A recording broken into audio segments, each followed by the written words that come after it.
House Congressman Matt Cartwright of Pennsylvania. Congressman, good to have you with us tonight.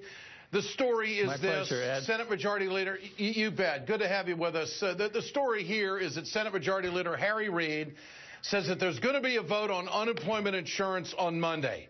How is that going to affect the House? And I ask that with this toxic attitude that has been presented by the Tea Partiers and by Boehner in an element of obstruction, the era of obstruction. How is a vote in the Senate going to change minds in the House that all of a sudden 1.3 million people are going to have a better fate when it comes to unemployment insurance? Well, Ed, first of all, let me say it's a pleasure to be here on the network that stands up to Vatican. But here in northeastern Pennsylvania, a lot of us are Notre Dame fans. And watching Notre Dame is all about seeing what team shows up that day. It's the same thing with Speaker Boehner. Sometimes it's the John Boehner that is kowtowing to the hardest right-wing Tea Partiers. And sometimes it's the John Boehner who's listening to the more moderate voices among their conference.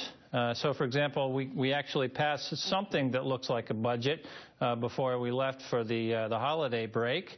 Many of us on the Democratic side were happy to vote for it, sort of as a show of confidence in Boehner because he had found his spine and he stood up to the Tea Partiers and did something. Is that the Boehner that's going to show up next week and pass a reasonable short-term extension of unemployment benefits? I hope so, because we have over 6,000 families in northeastern Pennsylvania who got cut off on December 28th. Well, that's the key of it all there, Congressman, is that the Democrats, they're counting on John Boehner to show up. They're banking on John Boehner showing up, who has a record of not showing up. And the Democrats could be very well in a position at the end of the day saying, well, you know, we took a vote in the Senate. Not a whole lot of Republicans voted for it. And this is just the way it's coming down. This is our governmental system. Reid is giving, as I see it, the GOP a chance to show that they are compassionate, that John Boehner does have a pulse, that he's willing to be trusted. And if it doesn't happen, how many more of these votes are going to be taken by the Democrats down the road counting on John Boehner? And I think this is a pivotal vote. I really do. Your thoughts on all that? Pivotal is a great word. I like to think of it as a defining moment for the Republicans. I mean, are they really the party that doesn't care at all about, you know, what Romney called the 7%, the people they think are the takers in this country? I mean, you only think that way if you don't know anybody who lost his or her job. You only think that way if you never lost your job. And you only think about people that way if you don't really care about people. If they vote that way, if they refuse to bring up unemployment compensation extension for a vote, then that's a defining moment that really tells us who these people are. And that may be even more important, Ed, than income inequality in this country for the upcoming 2014 elections. Well, they're definitely connected. But I think you're on point.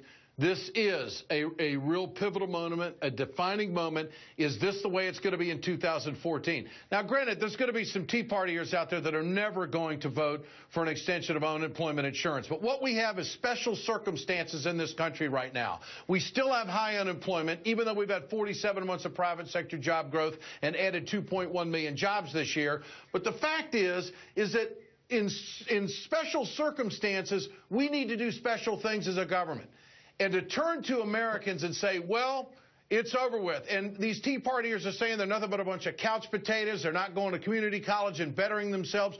We all know that the straw man argument's coming from the Republicans. So what is the best way, if this does not come down the way we want it to come down, where does the political capital end for the Democrats on this? Well, I think that the very bottom line of the whole picture, Ed, is elections have consequences. I mean, we as Democrats have to remember that the Republicans won the House because they won the elections. If we want to fix this problem, if we want to have a House where they bring reasonable things up for a vote, if we want to have a Speaker who's not afraid to do things For the regular working people of this country, we have to roll up our sleeves and get to work as Democrats and elect the right people to Congress. Otherwise, we're going to have this over and over and over again. We have a Republican speaker who's afraid of the right wing and who's afraid to do the right thing for regular working Americans in this country.